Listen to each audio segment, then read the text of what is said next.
ఓం శ్రీరామచంద్ర పరబ్రహ్మణే నమః. ఓం నమో వశిష్ఠ విశ్వామిత్ర వ్యాస వాల్మీకి సుఖాదిభ్యః. ఓం శుక్లాంబరధరం విష్ణుం శశివర్ణం చతుర్భుజం ప్రసన్నవదనం ధ్యాయేత్ సర్వవిఘ్నోపశాంతయే. ఓం నమో బ్రహ్మాదిభ్యో బ్రహ్మ విద్యా సంప్రదాయ కర్తృభ్యో వంశ ఋషిభ్యో మహద్భ్యో నమో గురుభ్యః. ఓం శ్రీరామో రామభద్రశ్చ రామచంద్రశ్చ శాశ్వతః రాజీవలోచన శ్రీమాన్ రాజేంద్రో రఘుపుంగవః. శ్రీ యోగ వాసిష్టము నిర్వాణ ప్రకరణము ఉత్తరార్థము. అయితే శ్రీ వశిష్ఠ గురుదేవులు ఇలా చెప్తూ ఉన్నారు, ఓ రామచంద్ర, ఇది నిజంగా కూడా సంతోషకరమైనటువంటి విషయమే.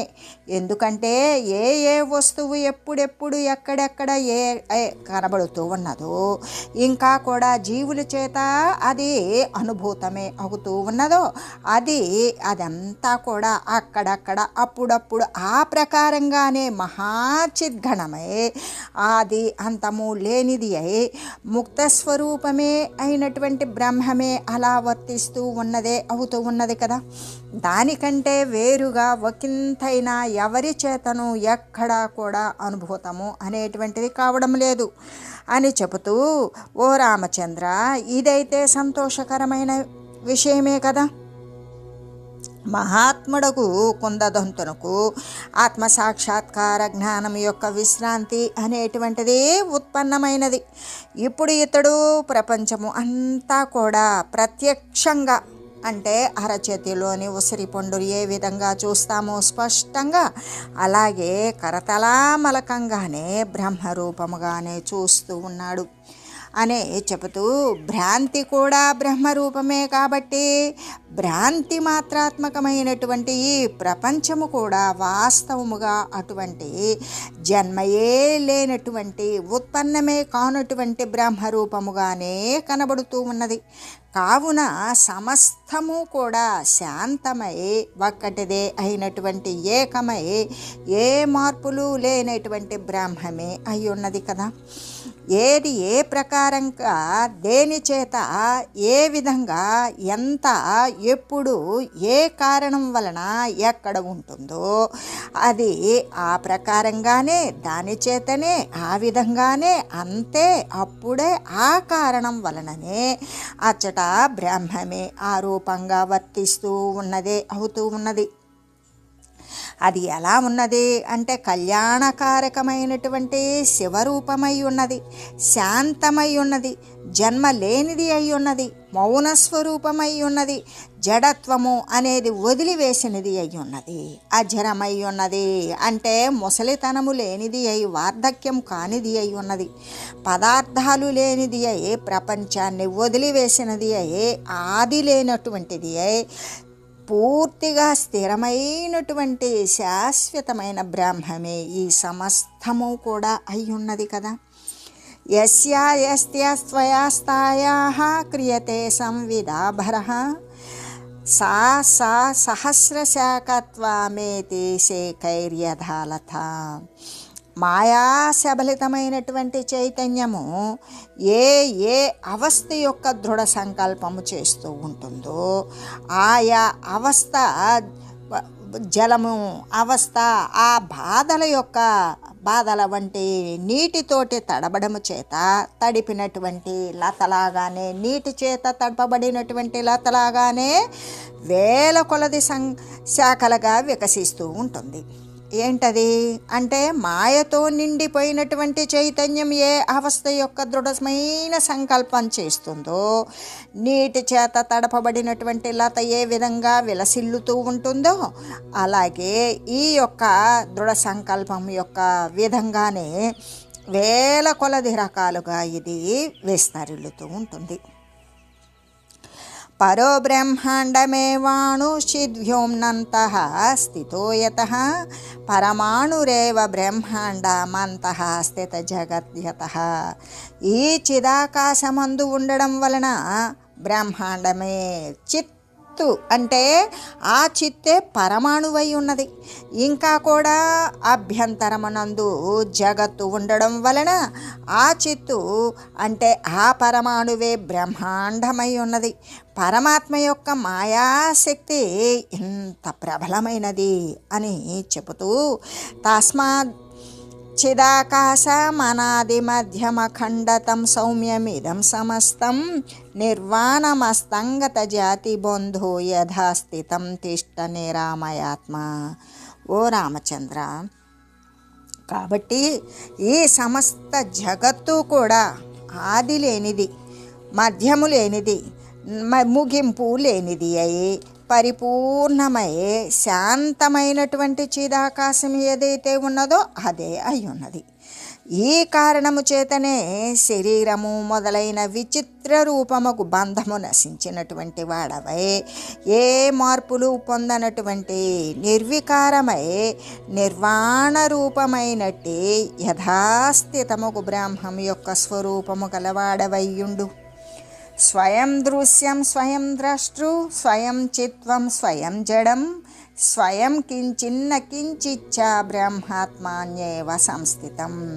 వ్యవహార దృష్టి చేత బ్రహ్మము స్వయంగానే ద్రష్ట, దృశ్య, చిత్తు, జడ పదార్థాలు మొదలైనటువంటి రూపాలుగా స్థితిని పొంది ఉన్నది. కానీ పరమార్థ దృష్టి చేత అయితే అదంతా కూడా పదార్థ రూపము కానే కాదు. అలా పదార్థ రూపము కానిది అయి రెండవది లేనిది అయి స్వప్రకాశానందైక రూప రసస్వరూపమైనటువంటి ఆత్మయందే కదా స్థితిని పొంది ఉన్నదే అగుచూ ఉన్నది.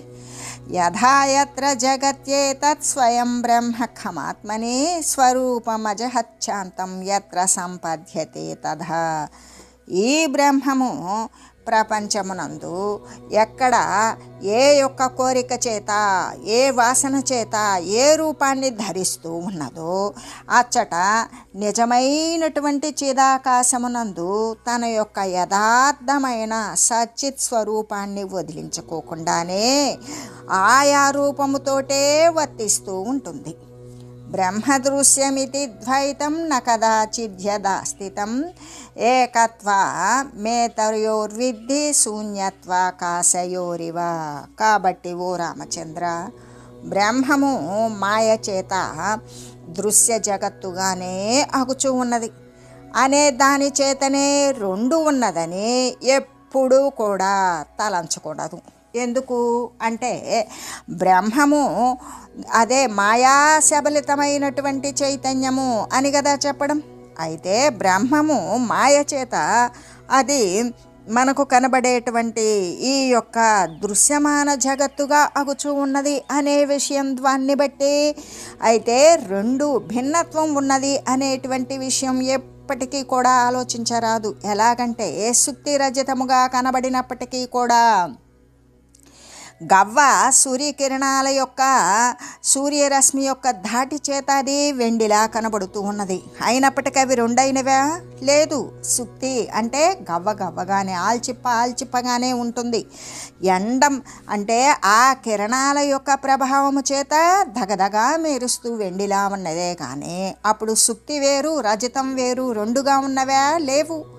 అది అలా కనబడింది. అలాగే వాస్తవానికి ఈ బ్రహ్మము దృశ్య జగత్తుగా కనబడుతూ ఉన్నదే. కానీ అక్కడ దృశ్యము బ్రహ్మము అనేటువంటి భిన్నత్వము లేనే లేదు. అక్కడ ఉండేటువంటిది కేవలం బ్రహ్మమే.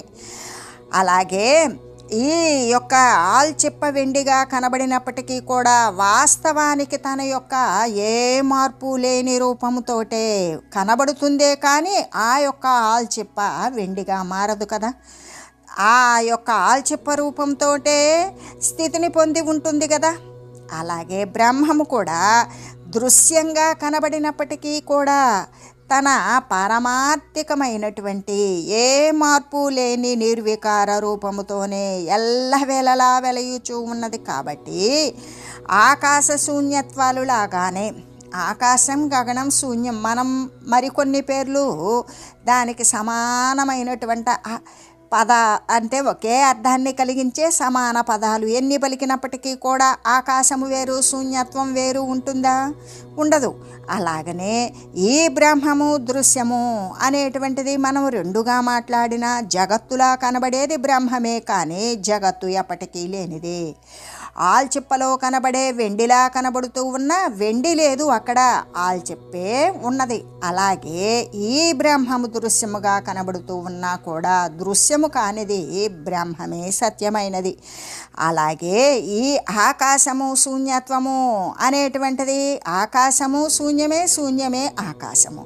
ఈ రెంటికి కూడా అంటే ఒకే అర్థం స్ఫురించినట్లుగానే ఈ బ్రహ్మ దృశ్యాలకు కూడా ఈ బ్రహ్మమే దృశ్యమాన జగత్తుగా గోచరిస్తుంది. ఈ గోచరించేటువంటి దానిని ప్రక్కన పెడితే ఆ గోచరింపజేసేటువంటి బ్రహ్మమే జగత్తు, జగత్తే బ్రహ్మము. అందుకే ఈ బ్రహ్మమునకు దృశ్యములకు కూడా ఏకత్వమే ఉన్నది అని కదా తెలియాలి అని చెబుతూ, దృశ్యమేవ పరం బ్రహ్మ పరం బ్రహ్మైవ దృశ్యత ఏతన్న శాంతం నా శాంతం నానాకారం నచాకృతి. అంటే దృశ్యమే పరబ్రహ్మం. ఎందుకు? పరబ్రహ్మమే దృశ్యముగా కనబడుతుంది కాబట్టి. ఈ బ్రహ్మము శాంతము కాదు. మరి శాంతము కాదు కదా, అశాంతమా అంటే అశాంతము కూడా కాదు. ఇది ఆకారవంతము కాదు. ఇది పోనీ ఆకారము లేనిదా? అది కాదు. ఆకారవంతమైనది కాదు, ఆకారరహితము కాదు. ఎలాగంటే ఈ శాంతము ఈ అశాంతము మొదలైన పదాలన్నీ కూడా సాపేక్షాలయ్యే ఉన్నవి కదా. యాదృక్ ప్రబోధే స్వప్నాదిస్తద్ దృగ్దేహో నిరాకృతి సంవిన్మాత్రాత్మా ప్రతిగః స్వానుభూతోప్యసన్మయ. అంటే మేల్కొన్న తర్వాత స్వప్న పదార్థాలు అనేటువంటివి నిరాకారాలుగానే కనబడుతూ ఉన్నవి కదా. కళను అనుభవించే సమయంలో మాత్రమే అవి వాస్తవంగా ఉన్నట్లు ఆకారవంతంగా ఉన్నట్లు కనబడతాయి. కానీ ఆ కళ అనేటువంటిది నిద్రలో వస్తుంది. ఆ నిద్ర నుండి నిద్ర ఎప్పుడైతే అంతమైపోతుందో మెలకువే కదా కలిగి ఉంటుంది. ఆ మేలుకొన్న తర్వాత స్వప్నంలో అనుభవించిన ప్రతి పదార్థము కూడా ఆకారము లేకుండానే ఉంటాయి కదా. అలాగే జ్ఞానప్రాప్తి జరిగిన తర్వాత ఈ జాగ్రత్తతో కూడిన ఈ మెలకువలో ఉన్నటువంటి దేహము కూడా ఆకారము లేని దానిగానే కనబడుతూ ఉంటుంది. ఎలాగంటే స్వప్నమందు చిన్మాత్రాత్మ సాకారంగా స్వయంగా అనుభూతమైనప్పటికీ కూడా వాస్తవానికి అటువంటి ఆ యొక్క ఆకారాల అన్నీ కూడా అసలు లేనివే, అసన్మయములే అయి ఉన్నవి కదా. అలాగే జాగ్రత్తనందు కూడా ఈ యొక్క దేహము మొదలైనటువంటి ఆకారాలన్నీ కూడా అనుభూతములే అయినప్పటికీ కూడా అసన్మయములే అంటే లేనివియే అయి కనబడుతూ ఉన్నవి.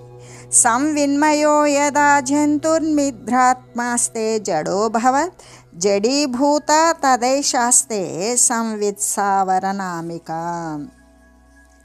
చిన్మయుడైనప్పటికీ కూడా జీవుడు నిద్రయందు జడుడే అగునట్లుగా స్థావర దశను పొందినటువంటి ఈ చైతన్యము కూడా జడీభూతమై ఒప్పుచూ ఉన్నది. ఎలాగంటే జీవుడు అనేటువంటి వాడు మళ్ళీ ప్రత్యేకమైనటువంటి వాడు ఉన్నాడా? లేడు. ఎందుకు అంటే అక్కడ ఉన్నది ఏకరసమాత్రమైన సర్వవ్యాపకమైన శాశ్వతమైనటువంటిది అద్వితీయమైన వస్తువు పరబ్రహ్మమే. ఇక ఎన్ని రూపాలుగా కనబడినా, ఎన్ని బ్రహ్మాండాలుగా కనపడినా, ఎన్ని భువనాలుగా కనపడినా, ఎన్ని విశ్వాలుగా ప్రకృతులుగా కనబడినప్పటికీ కూడా అక్కడ ఉండేటువంటిది కేవలము పరమాత్మ వస్తువు, పరబ్రహ్మ స్వరూపము ఒకటే, అద్వితీయమైనది, రెండవది లేనిది. అయితే ఇప్పుడు జీవుడు అనేవాడు ఎవడై ఉన్నాడు? ఆ చిన్మయ స్వరూపుడైన పరమాత్మే అయి ఉన్నాడు. అటువంటి చిన్మయుడే అయినప్పటికీ కూడా జీవుడు ఎలాగంటే నిద్రయందు జడుడగునట్లుగానే ఇప్పుడు నిద్రపోతూ ఉన్నప్పుడు కదలనటువంటి స్థానంలాగానే ఈ యొక్క స్థావర దశను పొందినటువంటి ఈ చైతన్యము కూడా అంటే ఒక స్థిరమైనటువంటి దశను పొందినటువంటి ఈ చైతన్యం కూడా ఎలా కనబడుతూ ఉన్నది మనకి అంటే జడప్రాయమైనదిగానే కనబడుతూ ఉన్నది. స్థావరత్వ జడాచిత్వం జంగమాత్మ ప్రయాతి చిత్ జీవ సుషుప్తాత్మ స్వప్నం జాగ్రచ్చైవ జగచ్చతై. సుషుప్తి దశ నుండి జీవుడు స్వప్నము జాగ్రత్తలకు వస్తూ అనేక జగత్తులను గురించి కల్పిస్తూ ఉంటాడు. అటువంటి కల్పనలతో కూడి ఉండినట్లుగానే ఈ అంటే సుషుప్తి దశ నుండి పూర్తి ఏమీ తెలియబడినటువంటి తామస స్థితి నుండి ఆ యొక్క జీవుడు స్వప్నానికి వెళ్తాడు. ఆ సుషుప్తి నుండి స్వప్నాన్ని అనుభవిస్తాడు. స్వప్నం నుండి జాగ్రత్తకు వస్తాడు. అలాగా ఈ స్వప్నం నుండి జీవుడు ఈ సుషుప్తి నుండి జీవుడు స్వప్నానికి వచ్చి స్వప్నం నుండి జాగ్రత్తకు వస్తూ అనేక రకాలైనటువంటి జగత్తులు. ఇక్కడ జగత్తు అంటే ఈ యొక్క జాయతే గచ్చితే ఇది జగత్తు. ఈ ఉపాధులు దేహాలు అనేక స్థావర జంగమ రూపాలైనటువంటి వస్తు విచిత్రమైనటువంటి వాటితో కూడుకొని పదార్థాలతో కూడుకొని వచ్చిపోయే స్థితులను గాంచేటువంటిదే ఈ యొక్క స్వప్నము. ఆ స్వప్నము జాగ్రత్తలో కూడా అంతే. ఈ జగత్తులోకి వచ్చినటువంటివి పదార్థాలు దేహాల సముదాయాలు రాకలు పోకలు జరిగేటువంటిది జగత్తు. ఇట్లా అనేక జగత్తులను గురించినటువంటి కల్పనలతో కూడి ఉంటాడు. అదేవిధంగా చైతన్యము కూడా ఏం చేస్తుంది అంటే జడీభూతమైనటువంటి అంటే కదలని స్థితిలో ఉండేటువంటి స్థావర దశ నుండి కూడా కదిలే దశ అంటే జంగమ చేతన దశను పొందుతూ ఉంటుంది. కదలన దాని నుండి కదిలే స్థితి వరకు కూడా దశను పొందుతుంది. ఆ మోక్షమేషా జీవస్య భువ్యం భస్య నిలేనలే ఖే ఖాత్మభిజ్జగర్లక్ష్యై స్వప్న భైర్భాసతే స్థితి. ముక్తి కలిగేటంత వరకు కూడా ఎవరికైతే ఈ యొక్క నిర్వాణ స్థితి కలిగేటంత వరకు కూడా జీవునికి ఈ పృథివీ జలము అగ్ని వాయువు ఆకాశములందు అంటే ఈ పంచభూతాలయందు వాస్తవానికి స్వప్న సమానములే అయినప్పటికీ కూడా శూన్య రూపములే లేనివే అయినప్పటికీ కూడా అనేక జగత్తుల యొక్క స్థితి కనబడుతూ ఉంటుంది. చిచ్చినోతి తదా జాడ్యం నరో నిద్రాస్థితిర్యదా చినోతి జడతాం చిత్వం ననామ జడతావశాత్. మనుజుడు నిద్రాస్థితి యొక్క అధ్యాసము గావించున్నట్లుగానే ఎలాగంటే ఆ నిద్ర అనేటువంటి దానిని కల్పన చేసినట్లుగానే ఈ చైతన్యము కూడా జడత్వము యొక్క కల్పనను చేస్తూ ఉన్నది. అంటే ఈ కల్పితమైనటువంటి జడత్వం యొక్క వశము చేతనే అది ఆ విధంగా జడత్వాన్ని ధరించి ఉన్నట్లు తోస్తూ ఉన్నదే కానీ వాస్తవానికి అది జడత్వాన్ని ఎప్పుడూ ధరించడం లేదు. చితావేదన వేత్తారం స్థావరం క్రియతే వపుః చితావేదన వేత్తారం జంగమం క్రియతే వపుః. జడత్వము అంటే మందత్వాన్ని కదలనటువంటి తత్వాన్ని అనుభవించే జీవుని గురించి ఆ చైతన్యము ఈ స్థావరమైనటువంటి శరీరాన్ని నిర్మిస్తుంది.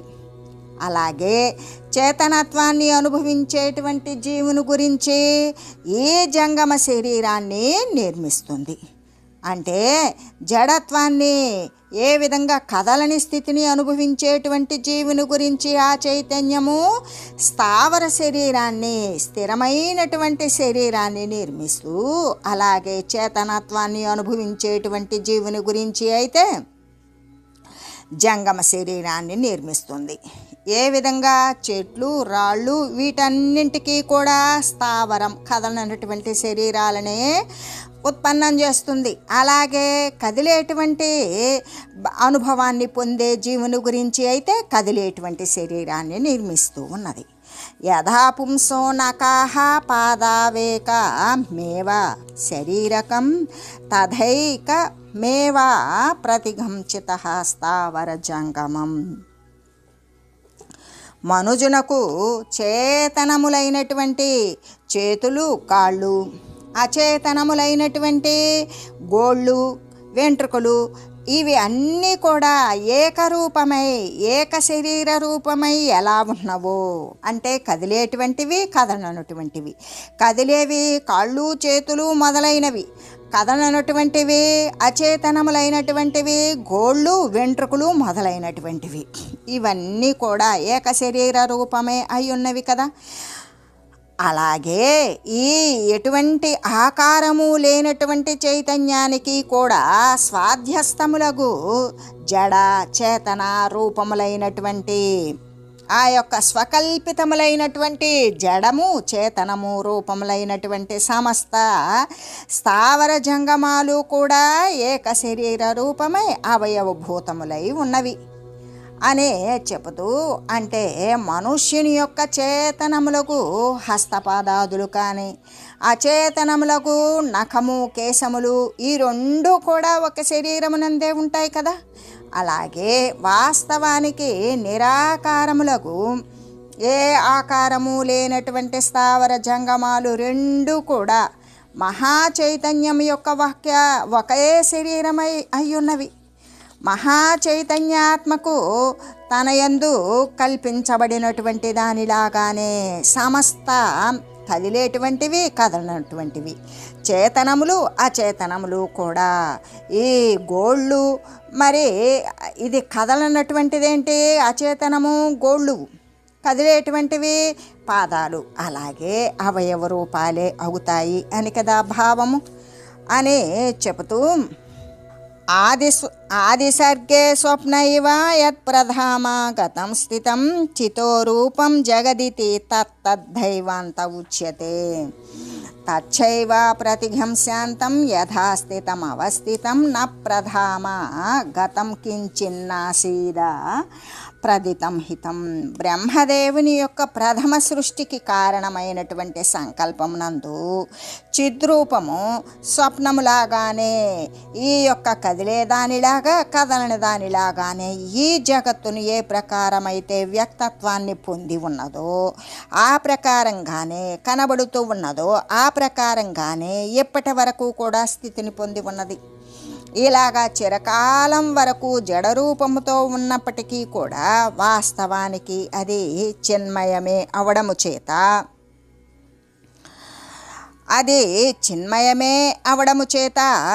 ఏమై ఉన్నది అంటే చిన్మయమే అయి ఉండడము చేత ఆ విధంగా చిన్మయ స్థితిని పొంది ఉన్నది. ఈ విధంగా చిరకాలం వరకు కూడా జడరూపంతో ఉన్నప్పటికీ కూడా అది చిన్మయమే అవడము చేత సత్యమై ఉన్నది, శాంతమై ఉన్నది. ఆకారరహితమైన నిరాకారమైనటువంటి బ్రహ్మమే అయి కదా వెలయుచు ఉన్నది. ఈ ప్రకారంగా ఈ కల్పితమైనటువంటి జగత్తు యొక్క అపవాదము ద్వారా సృష్టి యొక్క నాశము చెప్పబడుచు ఉన్నది. ఎలాగంటే మరి పరమ ఆగమమున ఈ జగత్తు ఎప్పుడూ కూడా లేనే లేదు. కాబట్టి అది ఒకంతైనా సరే వ్యక్తత్వాన్ని పొందకుండానే ఉన్నది అనడం అనేటువంటిదే సరి అయినది కదా. అయమాదిరయం చాంతం సర్గస్యేత్యవభాసతే చితః సఘన నిద్రాయాః సుషుప్త స్వప్నకోష్టతః. స్వప్నం యొక్క ప్రారంభము, ముగింపు ఇవన్నీ కూడా నిద్రాకోష్టమందే కల్పించబడుచు ఉన్నవి కదా. కానీ ఈ యొక్క జాగ్రత్త మరి ఆ జాగ్రత్తోష్టమనందు ఎలా కాదు అంటే జాగ్రత్తోష్టమనందు ఎలా కాకుండా ఉంటుందో కేవలం నిద్రాకోష్టమునందే కల్పించబడేటువంటిది కదా. ఈ స్వప్నం యొక్క ప్రారంభము ముగింపు నిద్రలోనే కల్పిస్తూ ఉంటుంది. కానీ అదే జాగ్రత్త యందైతే కాదు కదా. జాగ్రత్త యందు ఇవన్నీ కూడా అబద్ధమే అయి ఉన్నవి. అలాగే ఈ యొక్క 3 కాలముల యందు కూడా జరిగిపోయిన కాలమునందు, జరుగుతూ ఉన్న కాలమునందు, రాబోవు కాలమునందు కూడా లేనిదే అయినటువంటి ఈ జగత్తు యొక్క ప్రారంభము ముగింపును గురించినటువంటి కల్పన ఏదైతే ఉన్నదో అదంతా మిథ్యయే అయి ఉన్నది అనే చెబుతూ స్థిత ఏకో హ్యనాద్యంతః పరమార్థ ఘనోయతః ప్రళయస్థితి సర్గాణం నామాప్యస్తి మాం ప్రతి. ఆది లేనిది, అంతము కూడా లేనిది అయ్యున్నటువంటి పరమాత్మ ఘనమైనటువంటి చైతన్యం ఒకటి తప్ప మరి ఏది కూడా లేని కారణము చేత సృష్టి స్థితి లయాల యొక్క పేరైనా సరే ఆ ప్రబుద్ధుని దృష్టి యందు లేకనే ఉన్నది. ఇంకా వాని రూపము విషయమై వేరేగా చెప్పాలా? అవసరం లేదు కదా. అంటే ఆది లేదు, అంతము లేదు. అటువంటిది అంటే ఆద్యంతరహితమై పరమార్థ ఘనమైనటువంటి చైతన్యము ఒక్కటి మాత్రమే ఉంది. అది తప్ప మరేమీ లేనందుచేత సృష్టి లేదు, స్థితి లేదు, లయము లేదు, వాటి యొక్క పేరు కూడా లేదు. ఎవరైతే ధీరత్వముతో ప్రబుద్ధత్వముతో ఉంటారో వారి యొక్క జ్ఞాని యొక్క దృష్టి యందు ఇవేవి కూడా లేనివే అగుచూ ఉన్నవి కదా అని చెబుతూ ప్రళయస్థితి సర్గాది దృశ్యమానం న విద్యతే ఏ తన్న చాత్మనశ్చాన్య చిత్రే చిత్రావధూర్యధ. ఈ సృష్టి కానీ స్థితి కానీ లయము కానీ ఇవన్నీ కూడా మనకి దృశ్యమానములై కనబడుతూ ఉన్నప్పటికీ కూడా చిత్రమునందలి స్త్రీ చిత్రము కంటే, అంటే ఇప్పుడు బొమ్మలో వేయబడినటువంటి ఒక మహిళ బొమ్మ కంటే వేరుగానట్లుగానే బొమ్మలో ఒక స్త్రీ బొమ్మ వేయబడి ఉన్నది, అది బొమ్మ. ఆ బొమ్మ యందు స్త్రీ ఉన్నది, ఆ స్త్రీ కూడా బొమ్మే. అట్లాగే ఈ సృష్టి స్థితి లయాలు మనకు కనబడుతూ ఉన్నా కూడా అవి లేనివే అనే దానికంటే వేరు కాదు కదా. చిత్రమందలి స్త్రీ చిత్రము కంటే వేరు కానట్లుగానే ఇవన్నీ కూడా సృష్టి స్థితి లయాలు ఇవన్నీ కూడా పరమాత్మ తత్వము కంటే వేరు కాకుండానే ఉన్నవి. కర్తవ్య చిత్రసేనాస్మాద్యదా చిత్రాన్న భిద్యతే నానైవ ప్రతిఘా చిత్తత్వే సర్గత తథా. చిత్రకారుని చేత చిత్రింపబడనున్నటువంటి చిత్రసేన అంటే ఇప్పుడు ఒక డ్రాయింగ్ వేసేవాడు ఉన్నాడు. ఆ వాని యొక్క అంటే వాడు ఏమి చిత్రీకరించాలి అనుకున్నాడు అంటే ఆ చిత్రంలో ఒక సేనని ఆ సేనని చిత్రించాలి అనేటువంటి ఆలోచన అతని యొక్క బుద్ధి యందున్నప్పుడు ఇకది ఆ బుద్ధిలో ఉన్నటువంటి ఆ సేన యొక్క ఆలోచన ఆ చిత్రము కంటే అతను వేసినటువంటి చిత్రము కంటే అతని యొక్క ఆలోచన వేరు కాకుండానే ఉంటుంది కదా. అలాగే సాకారమై అంటే ఆకారవంతమై నానా రూపాలతో కూడినటువంటి ఈ సృష్టి కూడా స్రష్ట ఎవడైతే ఉంటాడో అంటే ఆ సృష్టిని సృజించేటువంటి వాడు ఎవడైతే ఉంటాడో ఆ స్రష్ట యొక్క చిత్తము కంటే వేరు కాదు కదా. బొమ్మ వేయాలనుకునేటువంటి వాడు ఆ చిత్రించినటువంటి బొమ్మ చిత్రించక మునుపు వాడి యొక్క బుద్ధి పదంలో ఉన్నట్లుగానే అప్పుడు వాడు ఆ యొక్క బుద్ధిలో ఆలోచించినటువంటి విధంగానే వాడు చిత్రించాడు. ఆ చిత్రానికి వాని యొక్క ఆ బుద్ధిలో ఉన్నటువంటి ఆ యొక్క చిత్రము అనేటువంటిది ఆ మనసులో ఉన్నటువంటి చిత్రమే లిఖించగలిగాడు. అంటే ఆ చిత్రం లిఖించకముందు తన యొక్క బుద్ధిలో ఉన్నటువంటి దానికి వేరు కాదు కదా. అలాగే ఇక్కడ సృష్టి కానీ స్థితి కానీ లయము కానీ మొదలైనటువంటివి సృజించేటువంటి స్రష్ట ఎవరైతే ఉంటారో ఆ స్రష్ట యొక్క చిత్తము కంటే వేరు కానే కాదు.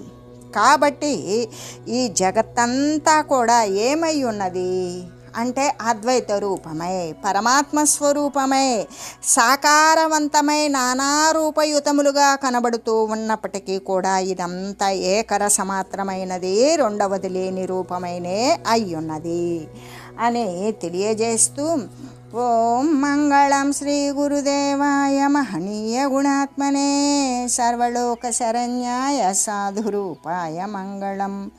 ఓం మంగళం రామ కోసలేంద్రాయ రామాయ రామభద్రాయ చక్రవర్తి తనూజాయ సార్వభౌమాయ జానకీ వల్లభాయ శ్రీరామచంద్రాయ మంగళం. ఓం తత్సత్.